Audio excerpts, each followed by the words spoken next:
नमस्कार किसान भाइयों, मैं कृषि विज्ञान केंद्र दमोह से मनोज कुमार अहरवाल। आज आप सभी को जो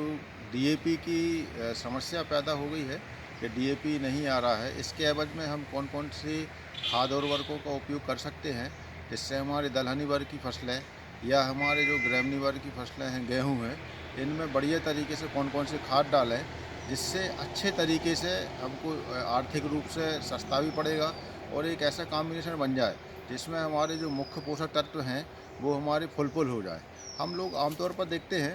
कि जितने भी हमारी दलहनी वर्ग की फसलें हैं, इनमें 20-50-20 केजी एनपीके पर हेक्टेयर आवश्यकता होती है। कहने का मतलब है कि 20 किलोग्राम नाइट्रोजन, 50 किलोग्राम फास्फोरस और 20 किलोग्राम पोटास, ये तीनों प्रकार के जो तत्व हैं इनकी आवश्यकता पड़ती है। अब किसान भाई इनको कई लोग डीएपी से देते हैं, कई लोग यूरिया से देते हैं, कई लोग एसएसपी से देते हैं। अब डीएपी की शॉर्टेज है, तो डीएपी के सब्स्टिट्यूट के रूप में या डीएपी नहीं मिल रही है तो अब हम क्या डालें। तो इसमें हम सबसे पहले देखते हैं कि इसमें डीएपी जैसे अगर हम 20-50-20 केजी पर हेक्टेयर के हिसाब से डालते हैं तो इसमें डीएपी हमको 2 बैग लगती है, एमओपी हमको 35 किलो लगती है। इतने में हमारा जो 20-50-20 है वो लगभग फुलफिल हो जाता है। अब हमको डीएपी नहीं मिल रही है और दलहनी वर्ग की फसलों में लगाना है, तो अब हम क्या करें। तो डीएपी की जगह अगर किसान भाई चाहें तो आप लोग एसएसपी, जिसको आप लोग राखड़ खाद या सुपर फास्फेट या सुपर के नाम से जानते हो, तो राखड़ खाद का उपयोग कर सकते हो जो 6 बैग आपको 1 हेक्टेयर में पड़ेगी, और यूरिया 1 बैग, और एमओपी 35 किलो प्रति हेक्टेयर के हिसाब से आपको लगेगा एक बार। और इसके अलावा अगर आप 12-32-16 के रूप में लेना चाहते हो तो ये भी बहुत अच्छी खाद है। ये 156 केजी बस आपको लगेगी, या अपन कहें कि 3 बैग या 3.25 बैग के लगभग आपको 12-32-16 दलहनी वर्ग की फसलों में लगेगा 1 हेक्टेयर में। इसके अलावा अगर आप देखें कि गेहूँ वगैरह अगर आपको बुवाई करना है तो गेहूँ में आमतौर पर देखते हैं कि एनपीके मतलब नाइट्रोजन फास्फोरस पोटास जो लगता है, वो लगता है जो संचित गेहूँ होता है वो होता है 100-60-40 केजी प्रति हेक्टेयर के हिसाब से आपको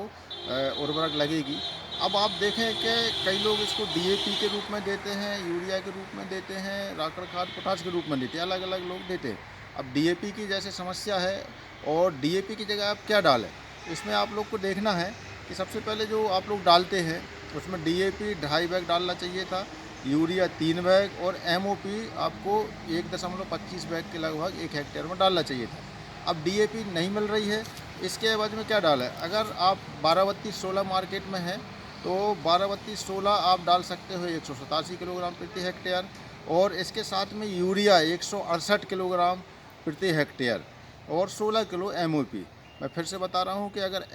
एनपीके अगर आपको डालना है तो 187 किलोग्राम मतलब 187 केजी पर हेक्टेयर, यूरिया आपको डालना है तो 168 केजी पर हेक्टेयर, और एमओपी डालना है तो 16 केजी पर हेक्टेयर। इसके अलावा एक और कॉम्बिनेशन है जिसमें आप देख सकते हैं कि एसएसपी अगर आप डालें तो एसएसपी 7.5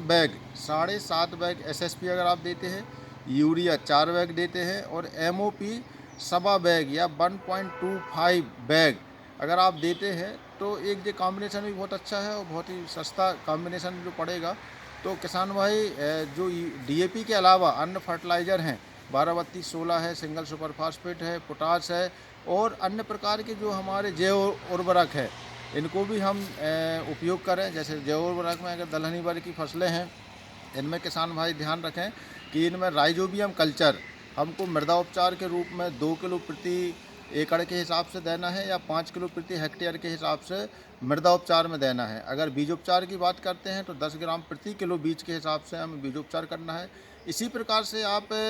जो एजेटोबैक्टर जो हमारी गेहूँ वर्गी फसलें हैं उसमें आपको देना है 5 किलो प्रति हेक्टेयर के हिसाब से मृदा उपचार में, और 10 ग्राम प्रति किलो बीज के हिसाब से आपको देना है बीजोपचार के रूप में। जैव उर्वरकों का हम जितने से ज़्यादा उपयोग करेंगे उतने से ज़्यादा हमारे मिट्टी में लाभदायक सूक्ष्म जीवाणु और जो नाइट्रोजन फिक्सेशन जो ज़्यादा से ज़्यादा होगा, जिससे हमको आने वाले समय में डीएपी की और यूरिया की जो डिमांड है वो कम लगेगी। इसलिए मेरा सभी किसान भाइयों से आग्रह है कि आप डीएपी अगर नहीं मिल रही है तो उसमें जो तत्व पाए जाते हैं उसके अलावा अन्य खाद हैं जो मार्केट में उपलब्ध हैं, या सरकारी संस्थाओं में उपलब्ध हैं उनको आप परचेस करें और बिल्कुल भी ना घबराएं। और किसी भी प्रकार की जो तकनीकी समस्या के लिए आप लोग कृषि विज्ञान केंद्र दमोह या अन्य जिलों में जो कृषि विज्ञान केंद्र हैं वहाँ पे भी आप लोग संपर्क कर सकते हैं और अपनी समस्या का समाधान पा सकते हैं। मैं कृषि विज्ञान केंद्र दमोह से प्रभारी कृषि विज्ञान केंद्र मनोज कुमार अहिरवार, धन्यवाद।